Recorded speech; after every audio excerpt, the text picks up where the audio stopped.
বন্ধুরা, আপনি কি জানেন আমাদের শরীরের ভেতরে প্রতিদিন জমছে এমন কিছু বিষাক্ত বর্জ্য যা ধীরে ধীরে কিডনিকে নষ্ট করে দিতে পারে। আর সবচেয়ে ভয়ঙ্কর বিষয় হলো অনেক মানুষ বুঝতেই পারে না যে তাদের কিডনি আস্তে আস্তে দুর্বল হয়ে যাচ্ছে। হঠাৎ একদিন শরীর ফুলে যায়, প্রস্রাব কমে যায়, দুর্বলতা শুরু হয় আর ডাক্তার বলেন কিডনির সমস্যা হয়েছে। কিন্তু যদি আজ থেকে একটু সচেতন হওয়া যায় তাহলে হয়তো ভবিষ্যতের বড় বিপদ এড়ানো সম্ভব। আর আজকের ভিডিওতে আমি আপনাদের বলবো এমন একটি সহজ ঘরোয়া উপায় সম্পর্কে যেটি অনেকেই কিডনি ডিটক্স ড্রিঙ্ক হিসেবে ব্যবহার করেন। এই ভিডিওটি একদম শেষ পর্যন্ত দেখুন, কারণ আজকের তথ্য আপনার ও আপনার পরিবারের কারো জীবন বদলে দিতে পারে। নমস্কার, আপনাদের সকলকে স্বাগত জানাই আপনাদের প্রিয় স্বাস্থ্য সচেতনতার চ্যানেল নার্সিং টিউটর সুরজে। আমি সুরজ। এই চ্যানেলে আমি প্রতিদিন নিয়ে আসি স্বাস্থ্য বিষয়ে গুরুত্বপূর্ণ তথ্য, ঘরোয়া উপকারী টিপস, নার্সিং জ্ঞান এবং সহজ ভাষায় স্বাস্থ্য সচেতনতার ভিডিও। আমাদের উদ্দেশ্য একটাই, প্রতিটি মানুষকে স্বাস্থ্য সম্পর্কে সচেতন করে তোলা। বন্ধুরা, যদি সময় মতো সচেতন না হওয়া যায় তাহলে ভবিষ্যতে ডায়ালিসিস পর্যন্ত গড়াতে পারে। তাই আজকের এই ভিডিওতে আমি আপনাদের বলবো এমন একটি সহজ ঘরোয়া উপায় সম্পর্কে যেটি নিয়মিত ব্যবহার করলে কিডনি পরিষ্কার রাখতে সাহায্য করতে পারে এবং শরীর থেকে টক্সিন বের হতে সাহায্য করে।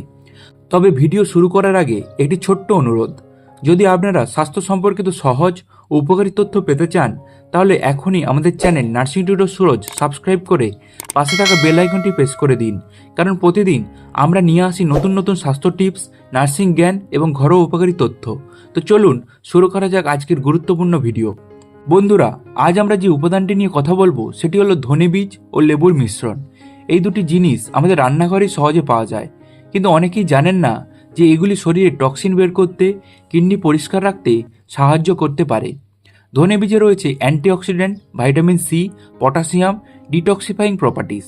এগুলো শরীরকে ক্ষতিকারক পদার্থ বের করতে সাহায্য করে এবং প্রস্রাবের মাধ্যমে অতিরিক্ত লবণ ও টক্সিন বের করতে সহায়তা করতে পারে। ধনে বীজ কিডনির ওপর চাপ কমাতে সাহায্য করতে পারে। লেবুর রসে রয়েছে ভাইটামিন সি, সাইট্রিক অ্যাসিড। এই সাইট্রিক অ্যাসিড কিডনিতে পাথর হওয়ার ঝুঁকি কমাতে সাহায্য করতে পারে। এছাড়া লেবু শরীরকে হাইড্রেট রাখতে সাহায্য করে এবং হজম শক্তিও বাড়ায়। কিভাবে তৈরি করবেন? প্রথমে 1 গ্লাস জলে 1 চামচ ধনে বীজ নিয়ে 5-7 মিনিট ফুটিয়ে নিন। তারপর জলটি ছেঁকে একটু ঠান্ডা করে নিন। এরপর এতে আধা লেবুর রস মিশিয়ে নিন। ব্যাস, আপনার কিডনি ডিটক্স ড্রিঙ্কস তৈরি। কখন খাবেন? সকালে খালি পেটে সপ্তাহে 3 দিন এটি খেতে পারেন, তবে অতিরিক্ত খাওয়া উচিত নয়। গুরুত্বপূর্ণ সতর্কতা। বন্ধুরা, এখানে একটি বিষয় অবশ্যই মনে রাখতে হবে, এই ধরনের ঘরোয়া পানীয় শরীর সুস্থ রাখতে সাহায্য করতে পারে, কিন্তু এটি কোনো ম্যাজিক চিকিৎসা নয়। যদি কারো কিডনিতে পাথর থাকে, কিডনি ফেলিওর থাকে, ডায়াবেটিস বা উচ্চ রক্তচাপ থাকে বা নিয়মিত ওষুধ চলতে থাকে, তাহলে অবশ্যই ডাক্তারের পরামর্শ নিয়ে তারপর ব্যবহার করবেন। কিডনি ভালো রাখার আরও কিছু গুরুত্বপূর্ণ উপায়। প্রতিদিন পর্যাপ্ত পরিমাণে জল পান করুন। কম জল খেলে কিডনির ওপর চাপ পড়ে। অতিরিক্ত লবণ কম খান, বেশি লবণ কিডনির ক্ষতি করতে পারে। সফট ড্রিঙ্ক ও জাঙ্ক ফুড কমান, এগুলো শরীরে টক্সিন বাড়ায়। নিয়মিত ব্যায়াম করুন, প্রতিদিন অন্তত 30 মিনিট হাঁটুন। ধূমপান ও অ্যালকোহল এড়িয়ে চলুন, এগুলো কিডনির রক্ত চলাচল ক্ষতিগ্রস্ত করে। কিডনি খারাপ হওয়ার লক্ষণ। বন্ধুরা, এই লক্ষণগুলি অবহেলা করবেন না।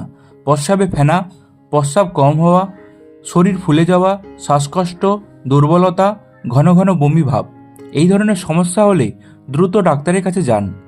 তো বন্ধুরা, আজকের ভিডিওতে আমরা জানলাম কিভাবে একটি সহজ ঘরোয়া পানীয় কিডনি পরিষ্কার রাখতে সাহায্য করতে পারে এবং কিডনি সুস্থ রাখার গুরুত্বপূর্ণ কিছু নিয়ম।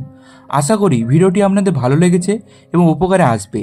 ভিডিওটি যদি ভালো লেগে থাকে তাহলে অবশ্যই লাইক করুন, পরিবারের সকলের সঙ্গে শেয়ার করুন এবং আমাদের চ্যানেল নার্সিং টিউটর সুরজকে সাবস্ক্রাইব করতে ভুলবেন না, কারণ আপনাদের একটি সাবস্ক্রাইব আমাদের নতুন নতুন স্বাস্থ্য বিষয়ক ভিডিও তৈরি করতে অনুপ্রাণিত করে।